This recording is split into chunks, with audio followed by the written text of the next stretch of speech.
সংবাদদাতা বন্ধুসকল, বিষয়টো হৈছে জিতু গোস্বামী 3 তাৰিখে আহিছিলে, ইয়াত আহি সৰজমিন তদন্ত কৰি বিভাগীয় কৰ্তৃপক্ষ কিছু নিৰ্দেশ দিছে।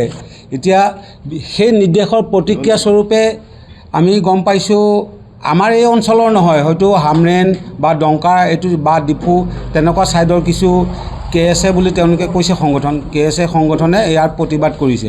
কিন্তু প্ৰতিবাদ কৰিলে নহ'ব, আৰু তেওঁলোকৰ যিটো প্ৰতিবাদ এটা KSAৰ যিটো প্ৰতিবাদ কৈছে কি যে জিতু গোস্বামী ৱাক থ্ৰু, এইটো তেওঁলোকে কি বুজাব বিচাৰিছে? তেওঁলোকে সৰ্বস্ব চব জানে, জিতু গোস্বামী মানে একদম বৰ নিকৃষ্ট মানুহ তেনেকুৱা বুজিব বিচাৰিছে নেকি? সেইটো কিন্তু তেওঁলোকৰ যিটো এটা কথা, আমাৰ অসমীয়াত এটা কথা আছে যে আপোনাৰ ব্যৱহাৰে আপোনাৰ পৰিচয়। KSAই কিন্তু এইটো পৰিচয় দিছে তেওঁলোক যে বৰ্তমান তেওঁলোকৰ কোনো ভাষা জ্ঞান নাই। কাৰ্বি ছাত্ৰ সন্থা, কাৰ্বি ছাত্ৰ, তেওঁলোকৰ ভাষাহীন হৈ গৈছে, কাৰণ তেওঁলোকে তেনেকৈ এজন জনপ্ৰতিনিধি, তেওঁ কৈছে যে কোন হয়, তেওঁ এজন MLA, আমাৰ 126 জন বিধায়কৰ ভিতৰত জিতু গোস্বামী এজন বিধায়ক, তেওঁ ব্ৰহ্মপুৰ সমষ্টিৰ বিধায়ক, যিহেতু আমাৰ নগাঁও ডিষ্ট্ৰিক্ট, তেওঁ আমাৰ কামপুৰ চাৰ্কলৰে তেওঁ এই অধীনৰ, গতিকে তেওঁ আহিছে কাৰণ তেওঁৰ এটা ইয়াত চৰ্ত আছে, কাৰণ কামপুৰ চাৰ্কলটো ব্ৰহ্মপুৰ সমষ্টিৰ অন্তৰ্গত, আৰু সেই কামপুৰ চাৰ্কলৰে পূব বৰপথাৰ, মাজ বৰপথাৰ, পশ্চিম বৰপথাৰ, লেঙেৰী, মাইচাম, খাৰুপিন্ধা, শিলডুবি, আমডুবি, বৰবিল, এনেকৈ কৰি আমাৰ 9খন ৰেভিনিউ ভিলেজ আছে, আৰু সেই 9খন ৰেভিনিউ ভিলেজৰ মৌজাটো হৈছে গৰুবাট মৌজা, চাৰ্কুল হৈছে কামপুৰ, থানা হৈছে কচুৱা। গতিকে সেই ক্ষেত্ৰত জিতু গোস্বামী আহিবই লাগিব, আমাক সহায় কৰিব লাগিব। কৰিব যাওঁতে তেওঁলোকে যিটো কৈছে সেইটো আমি তেওঁলোকক ধিক্কাৰ জনাইছোঁ, আৰু লগতে পুনৰবাৰ আমি কৈছোঁ জিতু গোস্বামী, জিতু গোস্বামী, জিতু গোস্বামী। নমস্কাৰ, মোৰ ভাতৃ সাংবাদদাতাসকলৰ পহিলা আৰু সকলোকে মই ধন্যবাদ জনাইছোঁ। মোৰ প্ৰথম কথা হৈছে অল্ড ইজ গ'ল্ড, এইটো লাগিব মোক।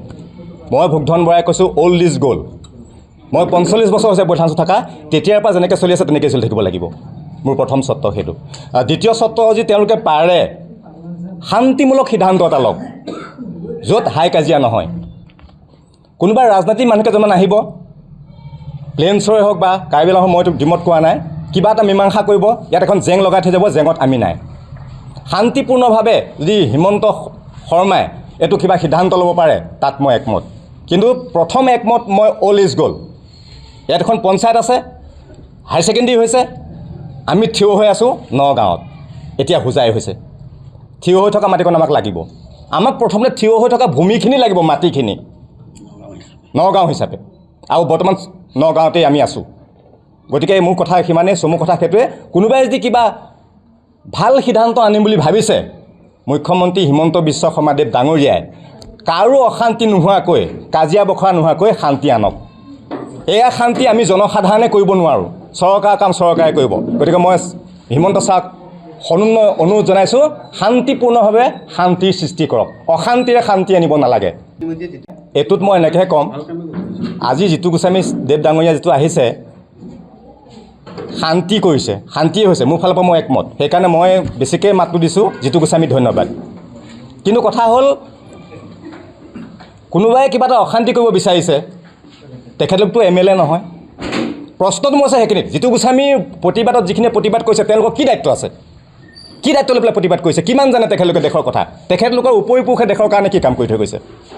আমি জিতু গোস্বামী চিনি পাওঁ, তেখেতে MLA আহিছে, তেখেতে কাৰোবাক সহায় কৰিবলৈ, কাৰোবাৰ মুখলৈ চাই, তাতে ভাই ভাতৃ কাৰ্বি কথাও নাই, অসমীয়া কথাও নাই, মিয়া মুছলিমৰ কথাও নাই, তেখেত আহিছে কিবা এটা অনুসন্ধান কৰিছে।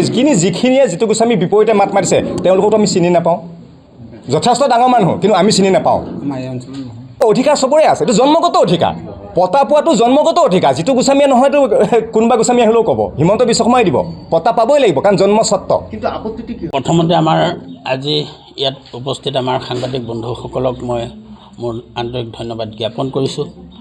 জিতু গোস্বামী ডাঙৰীয়া সিদিনা আহি ইয়াত নগাঁও আৰু কাৰ্বি আংলঙৰ সীমা বিবাদ লৈ যিখিনি কৈছে, ইয়াৰ ওপৰত আমাৰ আজি ক'বলগীয়া এইটোৱে, 1951ত যিটো গেজেট নটিফিকেশ্যন হৈছে, সেই ৰেকৰ্ডৰ মতে তেওঁ আমাক সেইখিনি হেৰি কৰিছে।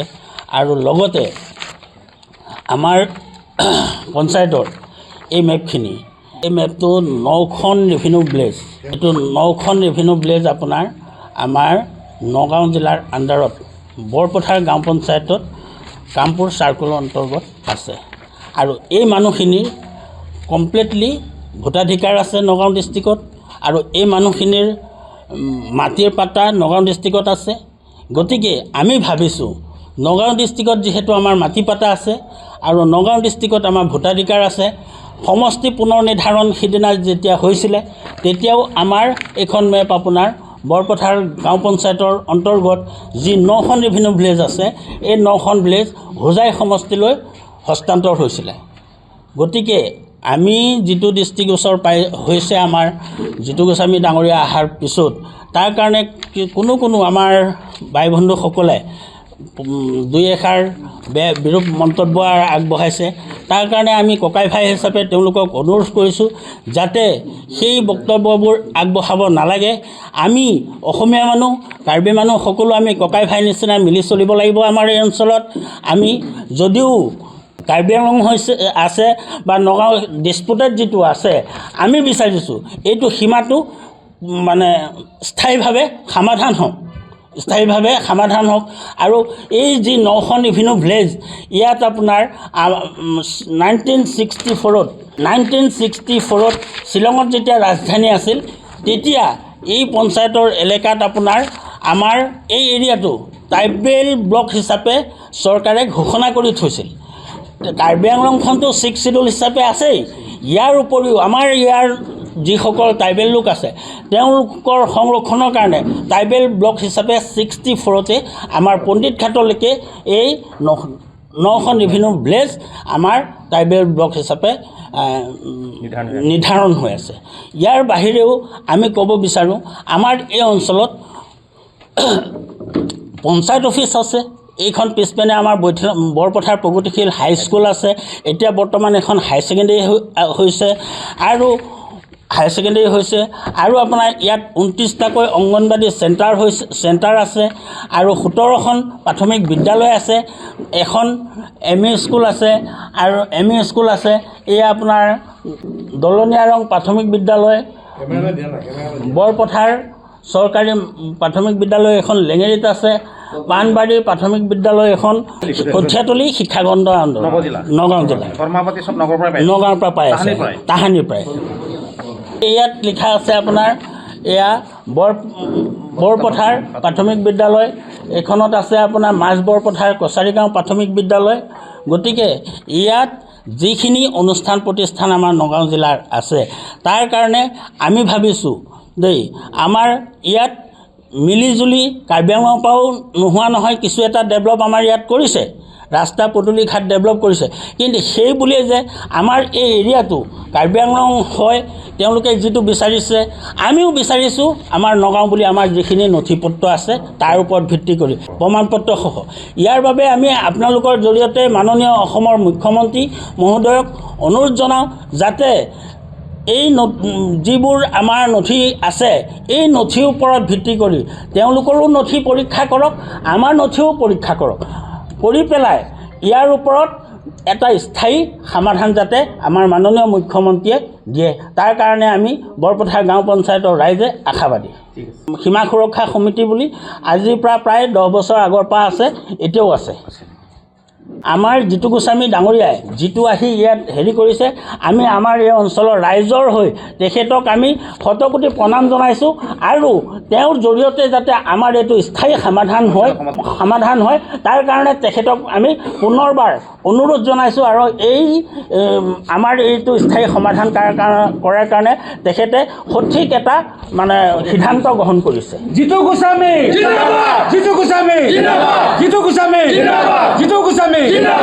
মই আপোনালোকক এটা কথা ক'বলৈ পাই দুখ লাগিছে, আজি তেওঁলোকৰ মতে 75ত 36 ৰেভিনিউ ভিলেজ তেওঁলোকক মানে অসম চৰকাৰে হস্তান্তৰ কৰিছে বুলি দিছে, কিন্তু 75ত আমাৰ কচুৱা PS নাছিলে, কামপুৰ PSও নাছিলে, তেতিয়া যমুনামুখ সমষ্টি আছিলে, দেৱেন বৰা তাৰ MLA হৈছিল, মিনিষ্টাৰো হৈছিল আৰু PS-টো আছিলে পুলিচ ষ্টেচন আছিলে যমুনামুখ।